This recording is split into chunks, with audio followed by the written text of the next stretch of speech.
Hey friends. So I had this very silly thought the other day.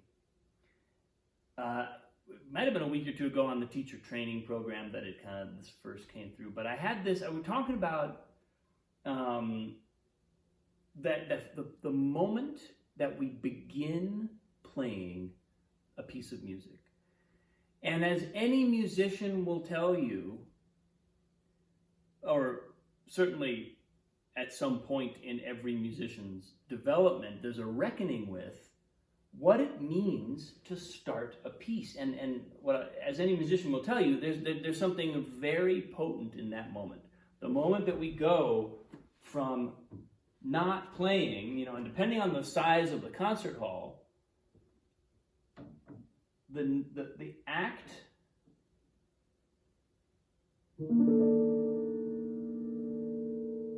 of breaking the silence is an enormous. It's maybe the most significant act in the music making process. I mean, I think that's debatable, but it's certainly a big one. And what results is an experience. I'll only speak for myself, but I'm positive that other musicians can relate to this. What results is that the moment right before we break the silence, there's a way in which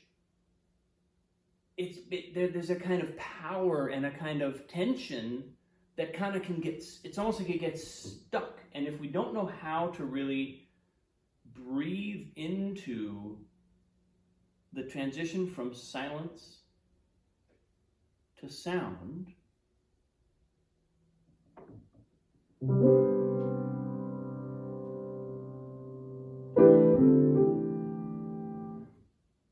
then that moment is agonizing. That moment is the oh shit moment of performance, because it's the moment at which we've launched the ship and now we won't be back home in the harbor until the piece is over. And so the energetic content of that moment of initiation is massive. And what kind of came to me in thinking about this is, there's like a way in which, especially as meditators, my passion is music as a mindfulness practice, right? Piano as a mindfulness practice. So there's always an acknowledgement of the kind of the pan-systemic, pan-psychic experience of creating music, creating sound, creating ultimately organized vibration that's organized in pitch and in time. Pitch, rhythm, right? Pitch is vertical, rhythm is horizontal in time.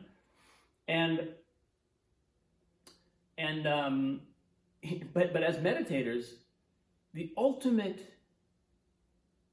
sound is silence. We can sit in meditation and become aware of the entire cosmos, the entire infinite potential of the universe,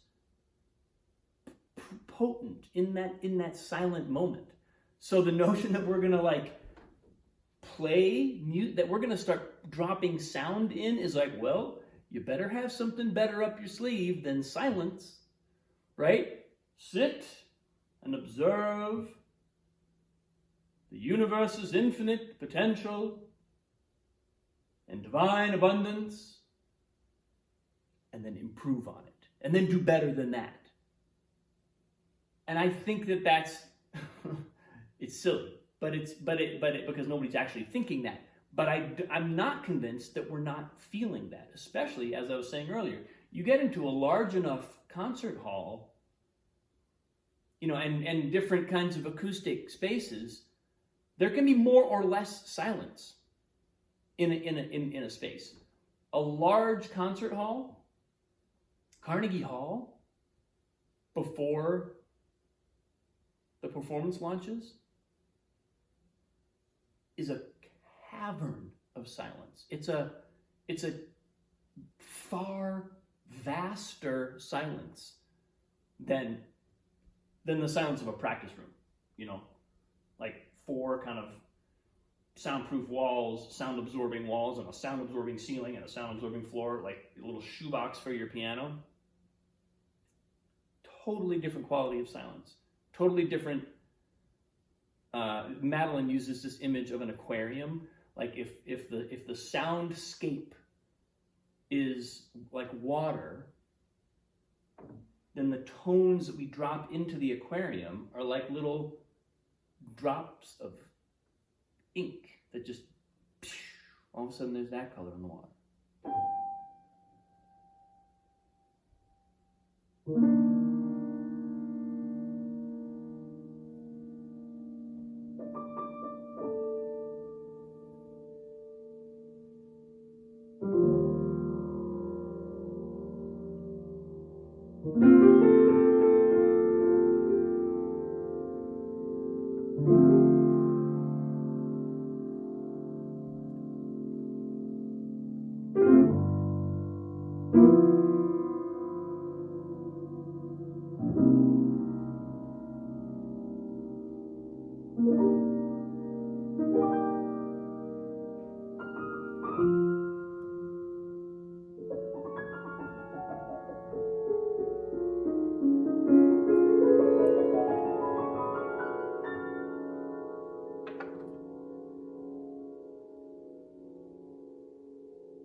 I personally love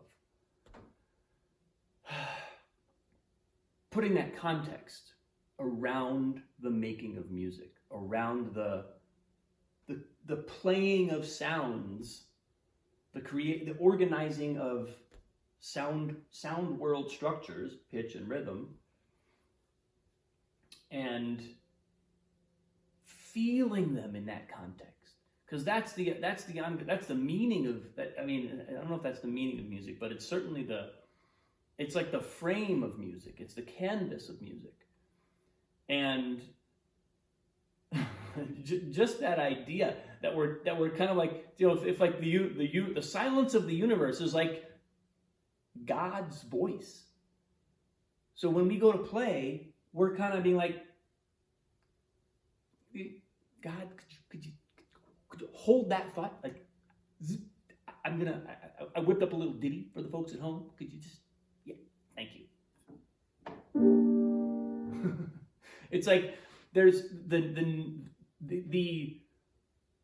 admittedly somewhat tongue-in-cheek recognition of what we are doing when we pour sound into silence. Informs the entire musical creation process. It's not just the first moment, because it's happening in every moment. We are interrupting silence again and again and again and again and again with our sequential flow of pitches and rhythms. But the first moment is the one where we kind of change. The first moment is the one where we break the silence, we break the seal. And I just thought that was a fun thing, a fun little anecdote to share. It's a way of appreciating, also just from a purely kind of performance and musical practice point of view, what it means, why that moment is so hard. I mean, it's like if I'm sitting at home and I'm practicing a piece, I'll very often totally skip over the moment where I break the sounds. I just come to the piano,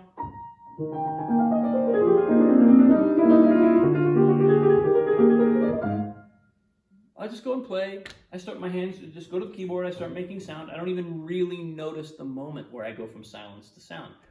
But put another person in the room, now I'm playing, and not just somebody like walking through, but like somebody listening to what I'm doing. All of a sudden, anytime I go to break the silence, it's a totally different feeling. Put 10 people in the room, put 100 people in the room, the entire character of the silence is changed, because now every human's universe, the universal voice in every other human's psyche, is being affected when I actually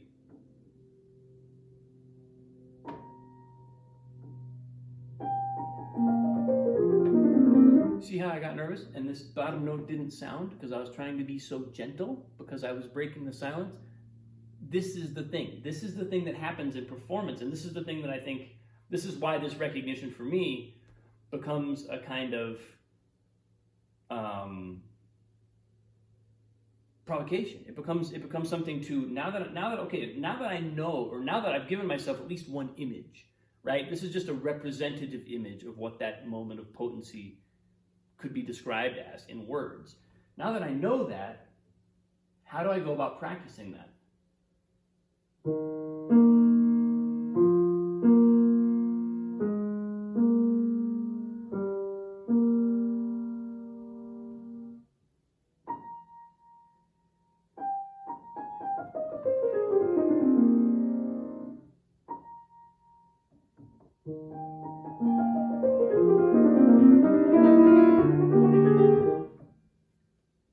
Etc., right? But now all of a sudden my practice is informed by that, and I'm practicing at a whole other level of consciousness, whole other level of awareness. And I think, you know, that level of practice is much more exhausting. I'm gonna get tired much faster doing that, because I'm appreciating in every moment the significance of what I'm doing. I'm not just letting my hands just kind of habitually do what they do and work out the areas that I know are problems. And, you know, that level of sensitivity is what really guides me back to every aspect of the technique, every aspect of my own auditory experience. So play with that. See if interrupting God works for you. Thanks for watching, folks. Appreciate you. Have a wonderful day. I'll see you soon.